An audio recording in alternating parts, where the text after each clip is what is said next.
ইশরাক হোসেনকে দক্ষিণ সিটি কর্পোরেশনের মেয়র ঘোষণার দাবিতে গুলিস্তানে নগর ভবনের সামনে চতুর্থ দিনের মতো বিক্ষোভ সমাবেশ করছেন তার সমর্থকরা।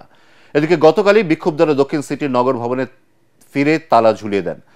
স্থানীয় সরকার উপদেষ্টা আসিফ মাহমুদ সজীব ভুঁইয়াকে নগর ভবনে অবাঞ্ছিত ঘোষণা করেন ঢাকাবাসী ও তার সমর্থকরা। দর্শক, এই মুহূর্তে গুলিস্তানের নগর ভবনের সামনে রয়েছেন সহকর্মী মুশফিকুর রহমান। আমরা সরাসরি চলে যাচ্ছি তার কাছে। মুশফিক, আন্দোলনকারীরা কি বলছেন, আমাদের বিস্তারিত জানান। সাগর, এই মুহূর্তে রয়েছি ঢাকা দক্ষিণ সিটি কর্পোরেশনের নগর ভবনের সামনে।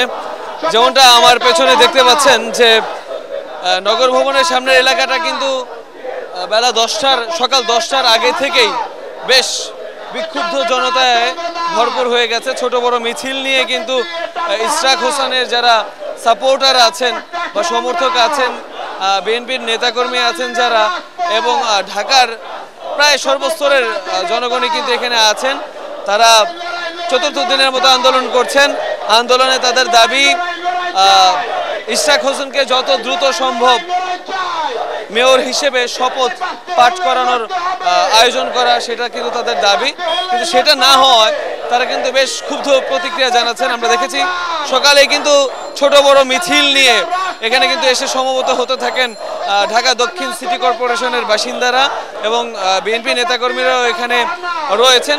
আমরা এসে যেটা দেখেছি, গতকালকে এখানে আন্দোলন চলাকালীন সময় তারা কিন্তু সচিবালয় ঘেরাও করার জন্য গিয়েছিলেন আন্দোলনকারীরা। তবে পুলিশের ব্যারিকেডের কারণে তারা কিন্তু প্রেস ক্লাবের পরে আর যেতে পারেনি, সেখান থেকে ফিরে আসতে হয়েছে। এর ফলে আন্দোলনকারীরা কিন্তু আবারও নগর ভবনের সামনে এসে নগর ভবনের যে মূল ফটক সেখানে কিন্তু তালা ঝুলিয়ে দেয়। আমি একটু দেখাতে চাইবো, নগর ভবনের মূল ফটকের সামনে কিন্তু তালা ঝুলিয়ে দেওয়া হয়েছে এবং এখনো পর্যন্ত কিন্তু নগর ভবনের সামনে তালা ঝুলছে আমরা দেখেছি। এবং আমরা জানার চেষ্টা করেছিলাম যে ভেতরে কোনো কর্মকর্তা কর্মচারী কি সকাল থেকে প্রবেশ করতে পেরেছে কিনা।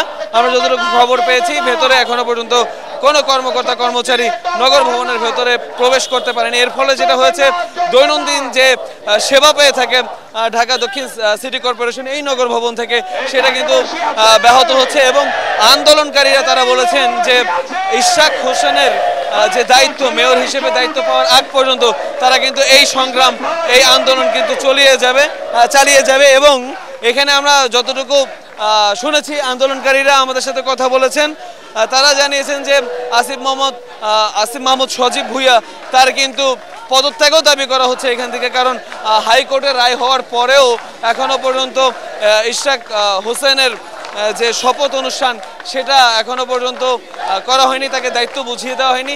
এইটা নিয়ে কিন্তু ঢাকার দক্ষিণ সিটি কর্পোরেশনের বাসিন্দারা বেশ ক্ষোভ প্রকাশ করছে। জানিয়ে রাখতে চাই, 2020 সালে ইশরাক হোসেন যে মেয়র পদপ্রার্থী হিসেবে লড়েছিলেন, সেটাতে কিন্তু নির্বাচনের কারচুপির অভিযোগ এনে তিনি কিন্তু মামলা করেছিলেন এবং অন্তর্বর্তীকালীন সরকার দায়িত্ব নেওয়ার পর কিন্তু হাইকোর্ট এটা রায় দিয়েছেন যে ইশরাক হোসেনকে আসলে মেয়র হিসেবে, দক্ষিণ সিটি কর্পোরেশনের মেয়র হিসেবে দায়িত্ব বুঝিয়ে দিতে আর কোনো বাধা নেই। তারপরেও এত দেরি হওয়ার কারণে কিন্তু এই বিক্ষুব্ধ আন্দোলন বলে আমরা জেনেছি। এখনো পর্যন্ত এই ছিল আমার কাছে সর্বশেষ সংবাদ। পরবর্তী আপডেট জানিয়ে দেওয়া হবে। সাগর, আপনাকে ধন্যবাদ।